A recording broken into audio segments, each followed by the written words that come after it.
Assalomu alaykum, hurmatli obunachilar. Navbatdagi mijozimizga xolodilnik kamera bitkazib beryapmiz. Hozir bitkazib berishimizdan oldin mana shu kameramizni hisob-kitob qilib yurg'izib chiqdik. Ya'ni taxminiy hisob-kitoblar va nafaqat taxminiy, bu yerda aniq, konkret hamma narsani berilgan. Qancha senish panel ketadi? Mana masalan 0,96 ga 10 santimetrlik senish paneldan nechta shtuk silikon va nechta kesindilar, ya'ni kesindi deganda mana shu joydagi kichkinasi, mana shularni hammasini bitta-bitta ko'rsatib berdik mijozimizga. Ko'rib turganlaridek, hammasi aniq, tiniq, oydin, ravshan. Mana shu beton bo'ladi. Yerdan 1 metr ko'tarilgan bo'ladi betonimiz. Bundoq qilib ko'radigan bo'lsak ham, mana bu beton yerdan 1 metr ko'tarilgan va kameramizni bo'yi to'g'ri 70 bo'lar ekan.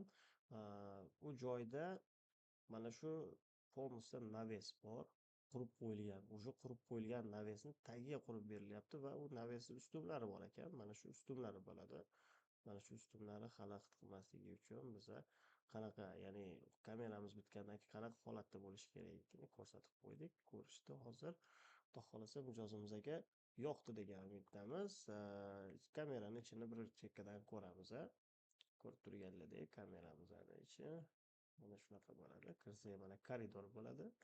Koridorda o'ng qo'l, chap qo'l kameramiz mana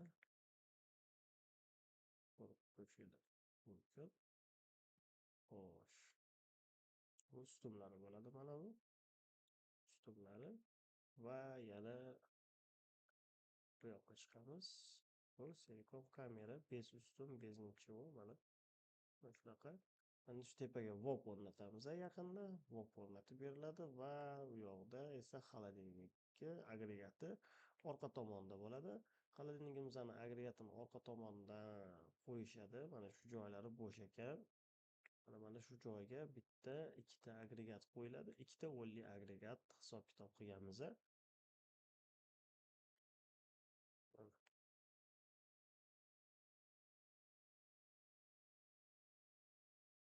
Ko'rishingiz mumkin. Mana korpusdan ham shaffof holatda qanaqa holatda bo'lyapti